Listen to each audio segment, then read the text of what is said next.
আজকের বড় খবর, যাদের ই-শ্রমিক কার্ড রয়েছে তারা কিন্তু খুব সহজে কিন্তু বাড়িতে বসে একেবারে প্রতি মাসে ৩,০০০ টাকা কিন্তু মোদী সরকার দিচ্ছে আপনাদের ব্যাংক অ্যাকাউন্টে।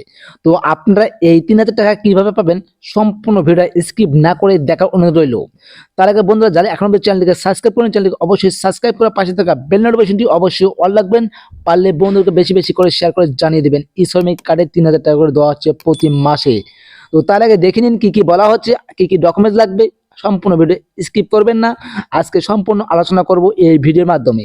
এই জায়গা পেতে গেলে আপনাদের কিন্তু কতগুলো সত্য মানতে হবে, সত্যগুলো কি কি সম্পূর্ণ ভিডিও স্কিপ না করে দেখার অনুরোধ রইল। দেখুন কি বলা হয়েছে। আপনি যদি ভারতের নাগরিক হয়ে থাকেন এবং মাসিক ঘরে বসে ৩,০০০ টাকা পেতে চান, তাহলে এই কার্ড অবশ্যই বানিয়ে ফেলুন ই শ্রমিক কার্ড।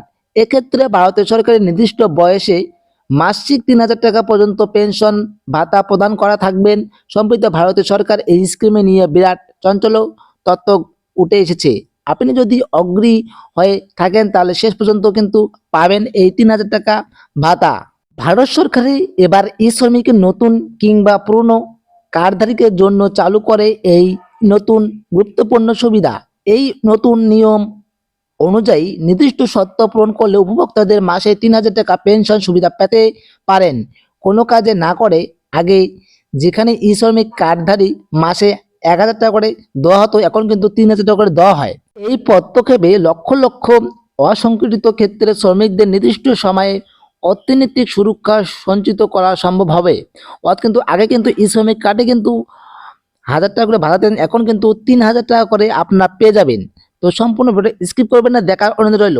প্রকল্পের আওতার আগে ই শ্রমিক কার্ডধারী বিভিন্ন সময়ে বিভিন্ন সুবিধা পেয়ে এসেছেন, যেমন ১,০০০ টাকা প্রতি মাসে ২,০০,০০০ টাকা পর্যন্ত দুর্ঘটনাজনিত বীমা দেওয়া হতো, নমিনির মাধ্যমে মৃত্যুর পরে আর্থিক সহায়তা প্রদান করা হতো ইত্যাদি।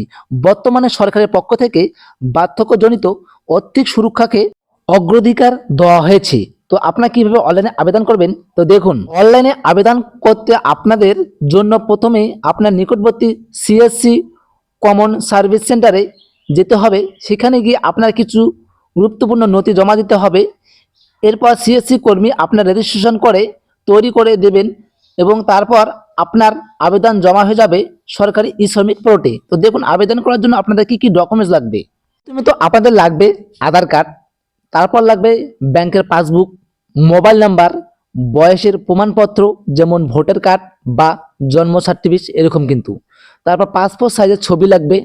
তারপর প্যান কার্ড যদি না থাকে, প্যান কার্ড লাগবে কিন্তু, তবে যদি প্যান কার্ড না থাকে কোনো অসুবিধা নেই, তবু কিন্তু এই স্কিমে আবেদন করতে পারবেন। তো দেখুন কারা কারা এই স্কিমে আবেদন করতে পারবেন।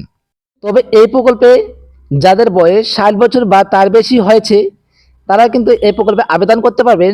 যাদের ই শ্রমিক কার্ড আছে, যারা পূর্বে রেজিস্ট্রেশন করেছেন অথবা এখনো পর্যন্ত ইচ্ছুক, যারা ভারতীয় বাসিন্দা, যাদের মাসিক আয়কারে আওতার নিচে আছে, যাদের ব্যাংক অ্যাকাউন্টে আছে এবং সেটি আধার কার্ডের সাথে সংযুক্ত করা আছে। উপরোক্ত সমস্ত শর্ত পূরণ করলে আপনি আবেদন করতে পারবেন এবং মাসে ৩,০০০ টাকা করে আপনাদের ব্যাংক অ্যাকাউন্টে পেনশন সুবিধার জন্য দেওয়া হবে। এখনো অবধি আবেদন করেনি তারা কিন্তু বাড়িতে বসে খুব সহজেই কিন্তু আবেদন করতে পারবেন এবং মাসে কিন্তু ৩,০০০ টাকা কিন্তু পেয়ে যাবেন। তো বন্ধুরা, ভিডিওটি ভালো লাগে অবশ্যই চ্যানেলকে সাবস্ক্রাইব করে পাশে থাকা বেল নোটিফিকেশনটি অবশ্যই অল রাখবেন। পারলে বন্ধুকে শেয়ার করে জানিয়ে দেবেন ই শ্রমিক কার্ডে ৩,০০০ টাকা দেওয়া হচ্ছে মোদী সরকারের। ধন্যবাদ।